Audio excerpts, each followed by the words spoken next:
Welcome to the explainer. You know that little drip you might hear from a leaky pipe? It seems so harmless, but what happens next is actually a silent scientific race against time. Today, we're going to get into what really goes on after water finds its way into your home. When it comes to water damage, there is one number you absolutely need to remember: 48. That's it. Just 2 days, 48 hours. That's the critical window where a simple cleanup can spiral into a serious health hazard and a way more expensive problem.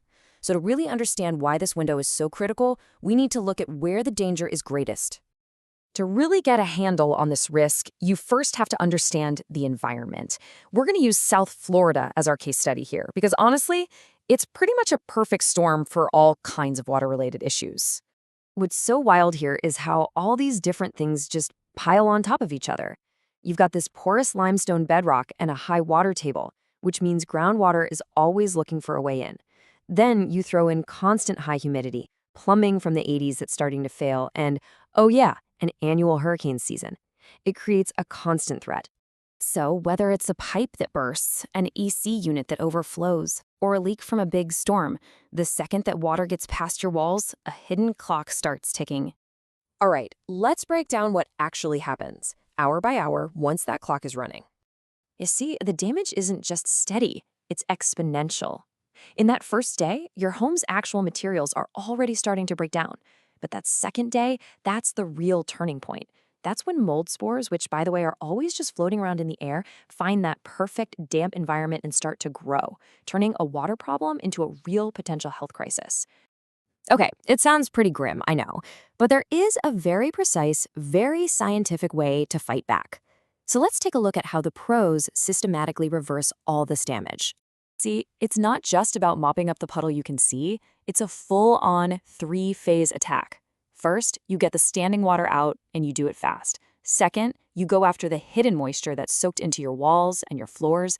And third, and this is so important, you use technology to prove that everything is actually dry.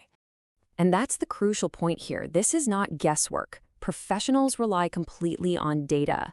They use these moisture meters to get a reading of the water content inside drywall and wood, and they do not stop that drying process until those materials are right back to their normal, pre-damaged state. Now, this is where it gets really cool, the science that dictates exactly how this is all done. It's a field most of us have never even heard of, but it is absolutely essential to getting this right. First things first, not all water is the same. The pros immediately have to classify the source. A leak from a clean supply pipe? That's category 1. But water from a washing machine or a dishwasher that has soaps and other gunk in it, that's category 2.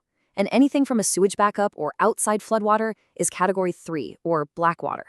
And that requires a whole different level of safety protocols. And here it is, the real secret sauce, psychrometrics. It sounds super complex, I know, but the basic idea is all about manipulating the environment. By controlling the temperature, the humidity, and the airflow, technicians create an atmosphere that basically forces wet materials like drywall to release all that moisture they've soaked up back into the air. And that's where the industrial dehumidifiers can just grab it and pull it out. So the science has done its job, the big fans are gone, and the house is officially dry. But the process still isn't over. So what comes next? This is it. This is usually the biggest question on any homeowner's mind. And the answer really comes down to understanding 2 very different phases of the recovery. It is so important to get this distinction. Mitigation, that's the emergency service we've been talking about. It's all about stopping the damage from getting any worse.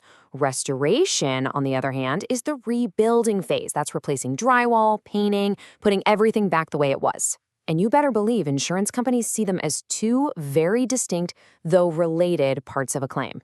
So generally speaking, if the damage came from something sudden, like bam, a pipe burst, your standard policy will probably cover both the mitigation and the restoration. But those slow leaks that you should have fixed, or floodwaters coming in from outside, yeah, those are typically not covered. And that's exactly why all that detailed documentation, the photos, the moisture logs, it's also important. It proves the nature of the damage to the insurance company. And this really brings us to a final thought. Even after a picture-perfect restoration, the underlying issues that caused the leak in the first place, they might still be there. A successful drying process makes your home safe again, sure, but real security, that comes from understanding your home's unique risks and being ready for the next time water decides to find a way in.